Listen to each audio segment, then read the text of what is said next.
সবাইকে স্বাগত জানিয়ে শুরু করছে এশিয়ানদের সংবাদ। সঙ্গে আছি সুবর্ণা গোলন্দাজ। নৌ পরিবহন উপদেষ্টা ব্রিগেডিয়ার জেনারেল অবসরপ্রাপ্ত এম শাখাওয়াত হোসেন বলেছেন, সুলতানগঞ্জ নদী বন্দরের কার্যক্রম শুরু ও অবকাঠামোগত উন্নয়নের জন্য উচ্চ পর্যায়ে আলোচনা প্রয়োজন। সকালে রাজশাহীর গোদাগাড়ীতে সুলতানগঞ্জ নদী বন্দর ও পোর্ট অব প্রটোকল পরিদর্শন শেষে স্থানীয়দের সঙ্গে মতবিনিময়কালে তিনি এসব কথা বলেন। তিনি আরও জানান, নদী বন্দরের কার্যক্রম শুরু করতে এনবিআর এর অনুমোদন, অবকাঠামো উন্নয়ন এবং যোগাযোগ ব্যবস্থার উন্নয়ন অপরিহার্য। অনুষ্ঠানে আরও বক্তব্য রাখেন বিআইডব্লিউটি এর চেয়ারম্যান আরিফ আহমেদ মোস্তফা এবং Rajshahi chamber of commerce and industries এর সভাপতি মাসুদুর রহমান রিঙ্কু। পোর্ট, বাংলা পোর্ট, এসব পোর্টে যে আমাদের সমস্যাগুলো ছিল, সেই সমস্যাগুলো তো এনবিআর, বেশিরভাগই এনবিআর রিলেটেড, কিন্তু তারা যেভাবে সহযোগিতা করছে, বিশেষ করে এখনকার এনবিআর সেট আপে, সেখানে তো আমি মনে করি না যে এই ধরনের কোনো টানাপোড়েন এখানে আছে। যদি থাকেও, ছিল, অতীতে থাকলেও এখন সেটা হবে না। পটুয়াখালীর কুয়াকাটা সংলগ্ন বঙ্গোপসাগরের ট্রলার ডুবির ঘটনায় নিখোঁজ ৫ জেলের মধ্যে নজরুল ইসলাম নামের এক জেলের লাশ উদ্ধার করেছে নৌ পুলিশ। এছাড়া আলাদা স্থান থেকে অজ্ঞাত অপর এক ব্যক্তির লাশ উদ্ধার করা হয়েছে। সকাল 9:30টায় সৈকতের মীরা পয়েন্ট থেকে ওই জেলের লাশ এবং গঙ্গামতি পয়েন্ট থেকে অজ্ঞাত অপর ব্যক্তির লাশ উদ্ধার করা হয়। বিষয়টি নিশ্চিত করেছেন কুয়াকাটা নৌ পুলিশ ফাঁড়ির ইনচার্জ বিকাশ মণ্ডল। তিনি বলেন, স্থানীয়দের মাধ্যমে দুটি লাশ ভেসে আসার খবর পেয়ে সৈকতের পৃথক স্থান থেকে লাশ দুটি উদ্ধার করা হয়েছে।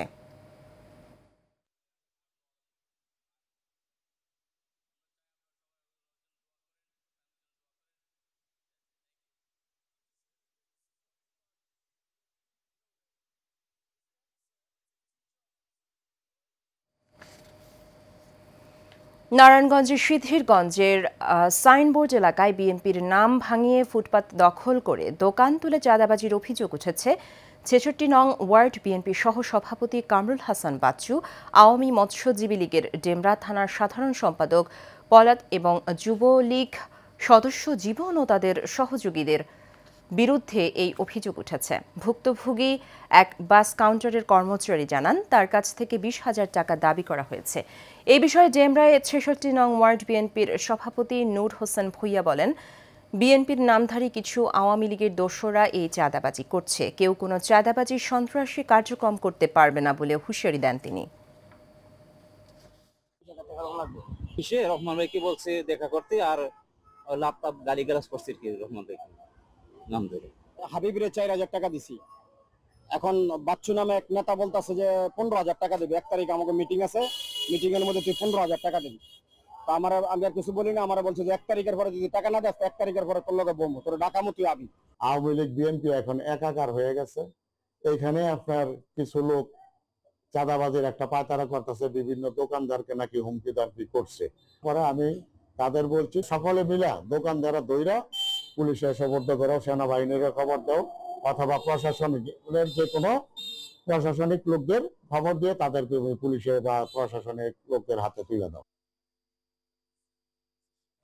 কুমিল্লার মুরাদনগরে একটি বেইলি ব্রিজ নিয়ে সৃষ্টি হয়েছে চরম উত্তেজনা। সরকারি অনুমোদন না নিয়ে ব্রিজটি নির্মাণ করায় এর মাঝ বরাবর একটি অংশ এরই মধ্যে কেটে দেওয়া হয়েছে। তাই বাধ্য হয়ে খালের দুই পাড়ের বাসিন্দারা ব্রিজটির কাটা অংশে বাঁশের সাঁকো দিয়ে ঝুঁকি নিয়ে পারাপার হচ্ছেন। স্থানীয়দের ক্ষোভ, সরকারিভাবে আবেদনের পরও কোনো পদক্ষেপ নেওয়া হয়নি। উল্টো ব্যক্তি উদ্যোগে নির্মিত ব্রিজটি একটি মহলের চক্রান্তে কেটে দেওয়া হয়েছে। প্রতিনিধি এম এ বাশার ও মোহাম্মদ রেজাকে সঙ্গে নিয়ে শরীফুল ইসলামের রিপোর্টে জানাচ্ছেন মাঝার আমিন শুভ। এক পাশে ব্রাহ্মণবাড়িয়া নবীনগর, অন্য পাশে কুমিল্লার মুরাদনগর উপজেলা। এই দুই জেলার সীমান্তবর্তী অদের খালের উপর ব্যক্তি উদ্যোগে নির্মাণ করা হয় একটি বেইলি ব্রিজ। এই ব্রিজ দিয়ে প্রতিনিয়ত যাতায়াত দুই পাড়ের স্কুল মাদ্রাসার কোমলমতি শিক্ষার্থী সহ হাজারো মানুষের। কিন্তু সরকারি অনুমোদন ছাড়াই নির্মাণ করার অভিযোগ তুলে ব্রিজটির মাঝ বরাবর কেটে ফেলা হয়েছে। এতে চরম দুর্ভোগে পড়েছেন স্থানীয়রা। ব্রিজের কাটা অংশে বাঁশের সাঁকো দিয়ে চরম ঝুঁকিতে পারাপার হচ্ছে শিশু, বৃদ্ধ সহ স্থানীয়রা। সরকারি দপ্তরে উক্ত স্থানে ব্রিজ নির্মাণের জন্য বিভিন্ন সময় দাবি জানিয়েও কোনো কাজ না হওয়ায় ব্যক্তি উদ্যোগে এই ব্রিজটি নির্মাণ করা হয়, যেখানে সরকারি ও ব্যক্তি মালিকানাধীন জমি ব্যবহার করা হয়। আর এই বিষয়টিকে কেন্দ্র করে ব্রিজটি ভেঙে ফেলার আবেদন করেন স্থানীয় এক ব্যক্তি, যেখানে দাবি করা হয় ব্রিজটি অনেক নিচু হওয়ায় ওই পথে নৌ চলাচল বিঘ্ন হচ্ছে। অথচ 1.5 কিলোমিটার পশ্চিমে নির্মিত সরকারি ব্রিজটি এই ব্রিজ থেকে 1-2 ফুট নিচু। তাছাড়া খালটির অধিকাংশ স্থান কচুরিপানায় ঢেকে গেছে। এরপরও এই ব্রিজটি কেটে দেওয়ায় ক্ষুব্ধ স্থানীয়রা। এটা কোনো সরকারি অনুদানে হয়নি, এটা সমাজের দানশীল পরিবারের মাধ্যমে হয়েছে। এলাকার মানুষের চিন্তা করে এখানে দুইটা প্রতিষ্ঠান, একটি স্কুল এবং একটি মাদ্রাসা, এখানে যাতায়াতের ব্যবস্থার সুবিধার জন্য এই ব্রিজটি করা হয়েছিল। এই ব্রিজটা ফ্যাসিস্ট সরকারের আমলে 1 শতক জায়গার মধ্যে শেখ হাসিনার নামে একটা বৃক্ষরোপণ অভিযান দিছে। আওয়ামী লীগ সরকারকে হুঁশি করার জন্য এটা দিয়া সেরা এই প্রশাসনকে হাতে রেখে রাতের অন্ধকারে ব্রিজটা কাটা হয়েছে। মসজিদের একটা জগটা কেন্দ্র করে এই ব্রিজটা বন্ধ করে এবং এই ব্রিজটা কাটে এই জাহাঙ্গীর আলম ইমরুল, রাশেদ, জুয়েল, জাকির এদের প্রবলিত এই ব্রিজটা কাটা হয়। সাংবাদিক পুরা এলাকার লোকের এই রাস্তার ক্ষয়ক্ষতি করতেছে, এই ব্রিজটা কাটাইছে। মানুষগুলা ছাত্রগুলো এখন আসতে পারে না। এই বর্তমানে যে পরিস্থিতি, একটা পোলাপাইন পড়লে দ্বিতীয়বার তার ফিরে খাওয়া যাবে না। সাংবাদিক জাহাঙ্গীর আছে, উনি বাধা সৃষ্টি করছে। চান্দা এই যে সাংবাদিকে চায়, আনু চায়, কেন আমরা চান্দা দিব? জাহাঙ্গীর ইমরুল সে সাংবাদিকতার পরিচয় দেয়, প্রতিনিধির পরিচয় দেয়, কিন্তু সে জাতীয় এবং সমাজের বিরোধী কাজ করে। একটা ব্রিজ কিভাবে ভাঙতে পারে বলেন তো দেখি। ব্রিজটি কেটে দেওয়ায় চরম দুর্ভোগ পোহাতে হচ্ছে স্কুল মাদ্রাসায় যাওয়া কোমলমতি শিক্ষার্থীদেরও। আমরা স্কুলে আসা কষ্ট হয়, মসজিদে আসা কষ্ট হয়। না, যদি এই টাকা না দেয় তাহলে তারা বাধা সৃষ্টি করবে।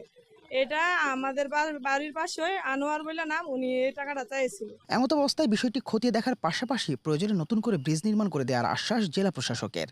ব্রিজ তো আমরা কন্টিনিউয়াস প্রসেস, সরকারের অনেকগুলো দপ্তর আছে, রোডস এন্ড হাইওয়েজ ব্রিজের কাজ করে, এলজিডি করে, ছোট ব্রিজ হলে আমাদের ত্রাণের অফিস থেকে করা হয়। সো এখানে আপনার কথা যদি জানতে পারলাম, এখানে যদি ব্রিজ একটা থেকে থাকে এবং এটা ভেঙে ফেলা হয়ে থাকে, আমি জানি না কেন ভেঙেছে, আমি খোঁজ নিয়ে দেখবো। আর এটা ব্রিজ ডিমান্ড যদি করে, রিকোয়ারমেন্ট থাকলে আমরা করে দিব, এটা করতে খুব অসুবিধা নাই। আর অর্থ বছর শুরু হয়েছে, আমরা খোঁজ নিয়ে দেখছি, প্রয়োজন অনুযায়ী আমরা কোন ডিপার্টমেন্টের সাথে ম্যাচ করে আমরা এটা করে দিতে পারি। যেখানে বাজেট ঘাটতির কারণে সরকার বিভিন্ন স্থানে সড়ক, ব্রিজ, কালভার্ট সহ বিভিন্ন গুরুত্বপূর্ণ স্থাপনা নির্মাণ ও সংস্কার করতে পারছে না, সেখানে ব্যক্তি উদ্যোগে নির্মাণ করা এই ব্রিজটি কেটে দেওয়া কতটা যৌক্তিক সেই প্রশ্ন সাধারণ মানুষের। মাজহারুল আমিন শুভ, এশিয়ান টেলিভিশন।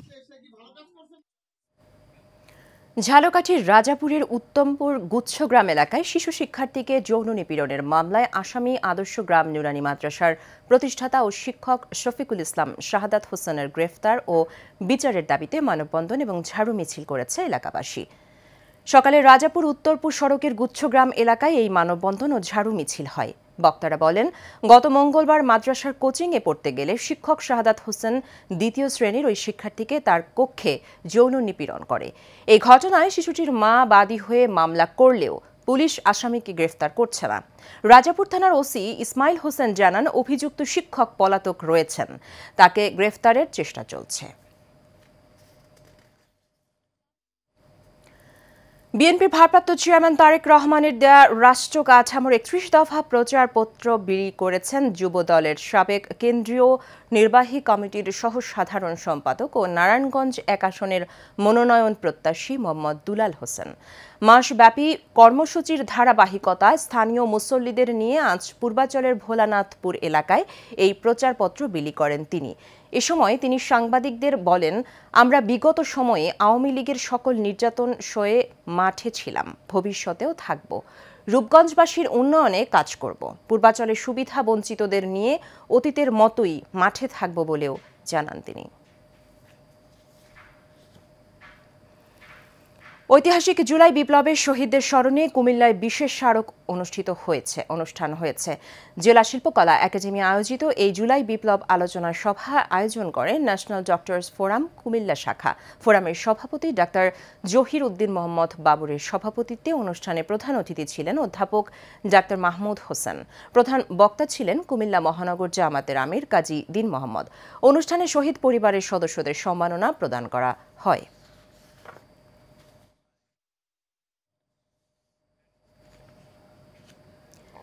কুমিল্লায় দাখিল পরীক্ষায় জিপিএ 5 প্রাপ্ত কৃতী শিক্ষার্থীদের ও বিভিন্ন প্রতিষ্ঠান প্রধানদের সংবর্ধনা দিয়েছেন আল আজহার জামিয়া ইসলামিয়া বাংলাদেশ। সকাল 10টায় কুমিল্লা বিশ্বরোড হোটেল নূরজাহান মিলনায়তনে এই সংবর্ধনা দেয়া হয়। জিপিএ 5 পাওয়া প্রায় শতাধিক শিক্ষার্থীকে সম্মাননা, ক্রেস্ট, সনদ ও ফুল দিয়ে শুভেচ্ছা জানান অতিথিরা। অনুষ্ঠানে সভাপতিত্ব করেন আল আজহার জামিয়া ইসলামিয়া বাংলাদেশের সভাপতি ও বাংলাদেশ জামাতে ইসলামীর কেন্দ্রীয় সহকারী সেক্রেটারি জেনারেল মাওলানা এটিএম মাসুম।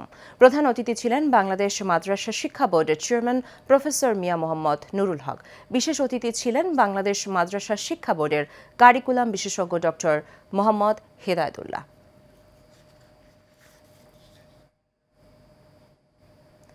গাজীপুরের শ্রীপুরে performance based grants for secondary institution scheme SEDPর মাধ্যমিক ও উচ্চ মাধ্যমিক শিক্ষা অধিদপ্তর এবং শিক্ষা মন্ত্রণালয়ের আয়োজনে শ্রেষ্ঠ শিক্ষার্থীদের পুরস্কার বিতরণ করা হয়েছে। বৃহস্পতিবার দুপুরে উপজেলার হলরুমে উপজেলা ও জেলা মাধ্যমিক শিক্ষা অফিসের আয়োজনে শ্রেষ্ঠ শিক্ষার্থীদের পুরস্কার বিতরণ করা হয়েছে। শ্রীপুর উপজেলা নির্বাহী কর্মকর্তা সজীব আহমেদের সভাপতিত্বে ও কৃষি উপসহকারী কর্মকর্তা মোহাম্মদ হুমায়ুন কবির সঞ্চালনায় এতে প্রধান অতিথি ছিলেন মাধ্যমিক ও উচ্চ মাধ্যমিক শিক্ষা অধিদপ্তরের পরিচালক প্রফেসর ডক্টর মঈনুদ্দিন আল মাহমুদ সোহেল। চট্টগ্রামের নন্দনকাননের Aparnacharan city corporation high school and কলেজে SSC 2025 কৃতী শিক্ষার্থী সংবর্ধনা ও ডিজিটাল হাজিরার উদ্বোধন করা হয়েছে। বৃহস্পতিবার দুপুরে এই উপলক্ষে অনুষ্ঠানের প্রধান অতিথির বক্তব্যে city mayor doctor Shahadat Hossain বলেন, চট্টগ্রাম দেশের সেরা সিটি কর্পোরেশনের মধ্যে সেরা হওয়ায় যে গৌরব অর্জন করেছে তার কৃতিত্ব নগরবাসীর। অনুষ্ঠানে চসিক প্রধান শিক্ষা কর্মকর্তা ডক্টর কিসেঞ্জার চাকমার সভাপতিত্বে উপস্থিত ছিলেন 22 নং ওয়ার্ডের সাবেক কাউন্সিলর আব্দুল মালেক, গভর্নিং বডির সদস্য ইঞ্জিনিয়ার প্রবাল রক্ষিত সহ অনেকে।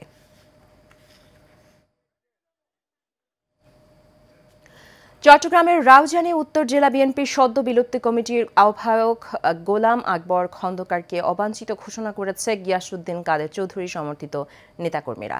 গোলাম আকবর খন্দকারপন্থী সন্ত্রাসীদের হামলার প্রতিবাদে বিক্ষোভ মিছিল ও সমাবেশ থেকে তারা এই ঘোষণা দেন। উত্তর জেলা বিএনপির সদস্য আবু জাফর চৌধুরীর নেতৃত্বে মিছিলটি শুরু হয় রাউজান সদর মুন্সিঘাটার থেকে, পরে চট্টগ্রাম রাঙামাটি সড়ক হয়ে জলিলনগর বাস স্টেশনে সমাবেশ অনুষ্ঠিত হয়। হবিগঞ্জের পৌরসভা ডাম্পিং স্টেশনের ময়লা আবর্জনা অপরিকল্পিতভাবে রাস্তায় ফেলে রাখার অভিযোগ উঠেছে। এতে পথচারীদের চলাচলে প্রতিনিয়ত দুর্ভোগ পোহাতে হচ্ছে। শুধু তাই নয়, ডাম্পিং স্টেশন এলাকায় রাস্তার মধ্যে ভারী যানবাহন দিয়ে প্রতিদিন কাজ করার রাস্তাটি ভেঙে চলাচলের অনুপযোগী হয়ে পড়েছে। এতে জনদুর্ভোগে চরম আকার ধারণ করেছে। হবিগঞ্জের অতিরিক্ত জেলা প্রশাসক ও পৌর প্রশাসক মোহাম্মদ মইনুল হক জানান, রাস্তার কাছ থেকে দ্রুত ময়লা আবর্জনা সরানোর জন্য কাজ চলছে। ভেঙে যাওয়া রাস্তা সংস্কার করার জন্য প্রয়োজনীয় পদক্ষেপ নেওয়া হবে।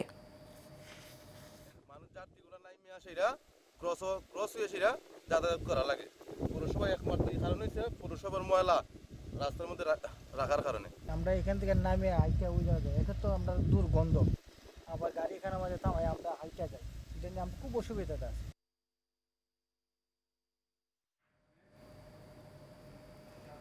নাটোরের লালপুর থেকে নীলা বেগম নামে এক গৃহবধূর ঝুলন্ত মরদেহ উদ্ধার করেছে পুলিশ। বৃহস্পতিবার রাতে উপজেলার নান্দরায়পুর গ্রাম থেকে মরদেহটি উদ্ধার করা হয়। নিহত নীলা একই গ্রামের মোজাফফর হোসেনের স্ত্রী। ওয়ালিয়া পুলিশ ফাঁড়ির এএসআই মোস্তাফিজুর রহমান জানান, নিজ ঘরে রাতে নীলার ঝুলন্ত মরদেহ দেখতে পেয়ে পুলিশকে জানায় স্থানীয়রা। ঘটনার পর থেকেই নিহতের স্বামী মোজাফফর হোসেন ও শ্বশুর খোশবার হোসেন পলাতক রয়েছেন। পুলিশ নিহত নীলা বেগমের শাশুড়ি মর্জিনা বেগমকে জিজ্ঞাসাবাদের জন্য আটক করেছে।